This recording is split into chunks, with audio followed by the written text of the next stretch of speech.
ఓకేనా? ఓకే అండి. ఏమి లేదండి, ఇప్పుడు ఈ రోజుకి రిజల్ట్ వచ్చి 1 ఇయర్ అవుతుంది. 1 ఇయర్లో అంటే కూడా నెరవేర్చాలన్నది వైసీపీ డిమాండ్.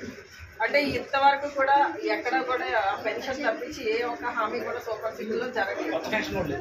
కొత్త పెన్షన్స్ కూడా ఇవ్వట్లేదు. అంటే ఇప్పుడు ఏంటంటే ఈ రోజున ప్రజలందరినీ మోసం చేసి దగా చేసి అధికారంలోకి వచ్చి సంవత్సర కాలం అవుతున్నా కూడా వాళ్ళకి ఇస్తామని చెప్పేసి ఏ ఒక్కటి నెరవేర్చలేదు. సరికదా ఎలక్షన్స్ ముందు అన్ని కూడా అసత్య ప్రచారాలు చేసి ఈ అధికారంలోకి వచ్చి కొన్ని ఇప్పటికైనా ప్రజలు వాళ్ళని నమ్మారు కాబట్టి వాళ్ళకైనా న్యాయం చేయండి ఈ 4 సంవత్సరాల్లో అనేది మా డిమాండ్. ఈరోజు జూన్ 4వ తేదీ అంటే కరెక్ట్ గా కూటమి ప్రభుత్వం అధికారంలోకి వచ్చి సంవత్సర కాలం పూర్తయింది. వాళ్ళు అధికారంలోకి రావడానికి ముందు చాలా హామీలు ఇచ్చారు. సూపర్ 6 అని, ఇంకా అవి ఇస్తాం ఇది ఇస్తామని చెప్పి.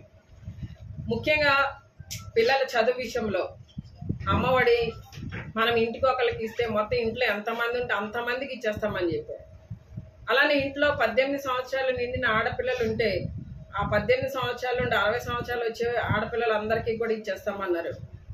అంటే ఈ రోజున ఒక హామీ కాదు, రైతులకి 20,000 ఇస్తామన్నారు, నిరుద్యోగ భృతి ఇస్తామన్నారు, ఉద్యోగాలు ఇస్తామన్నారు, సంపద సృష్టిస్తామన్నారు. అసలు ఒకటి కాదు. మళ్ళీ ల్యాండ్ టైటిలింగ్ ఇక్కడ మన ప్రభుత్వంలో జగనన్న ప్రభుత్వంలో రీసర్వే జరుగుతుంటే అది ల్యాండ్ టైటిలింగ్ యాక్ట్ అనేది చాలా తప్పు. దీనివల్ల భూములన్నీ కూడా జగన్ గారు సొంతం చేసేసుకుంటారు, రైతులకి భూములు ఉండవని చెప్పి అసత్య ప్రచారం చేశారు.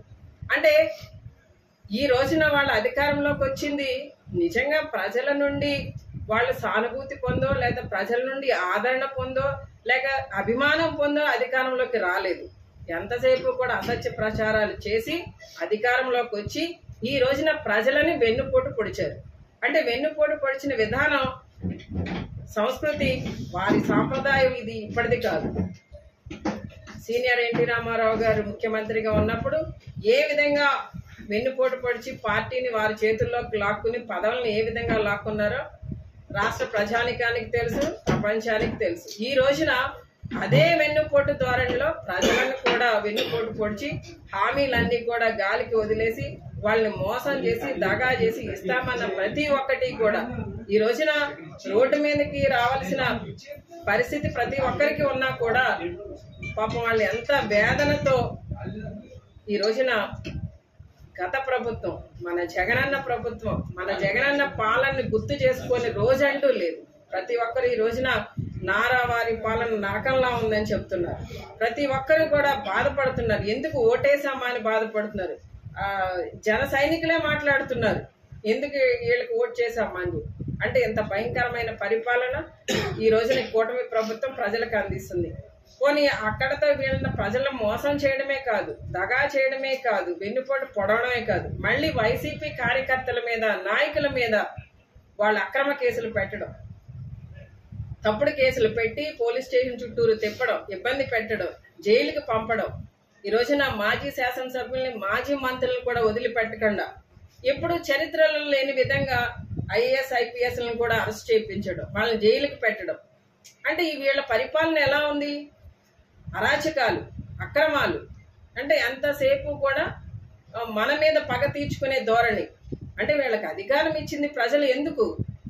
వీళ్ళ పరిపాలన, మంచి పరిపాలన అందించాలని కదా. ఈ రోజున మొన్నటి రోజున తెనాలిలో రోడ్డు మీద 3 యువకులని పోలీసులు దారుణంగా రోడ్డు మీద కట్టి కొడుతుంటే ఒక్కళ్ళు మాట్లాడట్లేదు. హోంమంత్రి గారు స్వయంగా అనిత గారు మాట్లాడుతున్నారు. మరి వాళ్ళు తప్పు చేస్తే కులం ఏంటి అంట. అంటే అసలు కులాల ప్రాతిపదిక లేకుండానే అన్ని జరిగిపోతున్నాయి ఈ రోజున మన ఆంధ్ర రాష్ట్రంలో. సరే వాళ్ళు దళితులు అనేది పక్కన పెడదాం కాసేపు. అసలు పోలీస్ స్టేషన్కి వెళ్తేనే మ్యాన్ హ్యాండిల్ చేయడం అనేది తప్పు. అలా నడి రోడ్డు మీద యువకులని కూర్చోబెట్టి కట్టేసి, ఒక ఆయన అయితే మరి ఒక కొడుతుంటే ఒక ఆయన తొక్కుతున్నాడు. అసలు చూడడానికి ఎంత భయంకరంగా ఉంది ఈ సిచ్యువేషన్. అంటే వీళ్ళు ఏం చేద్దాం అనుకుంటున్నారు?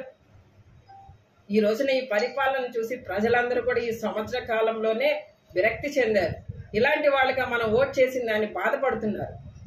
దయచేసి ఇప్పటికైనా వాళ్ళు మనసు మార్చుకుని ఎవరికి, ప్రజలందరికీ కూడా ఏవైతే చేస్తామని హామీలు ఇచ్చారో అవి నెరవేర్చాలని చెప్పి డిమాండ్ చేస్తున్నాం. అంతేకాకుండా ఈ రోజున వాళ్ళకి ఇంకొకటి కూడా తెలియజేస్తున్నాం.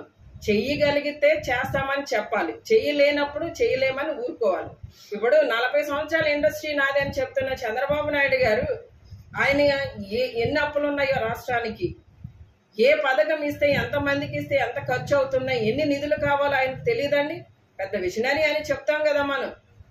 ఆయనకు తెలియకుండానే ఈ హామీలు ఇచ్చారా? లోకేష్ గారే అన్నారు కదా స్వయంగా, మీరు ఇవన్నీ మేము చేయలేకపోతే కాలర్ పట్టుకుని నిలదీయండి అని.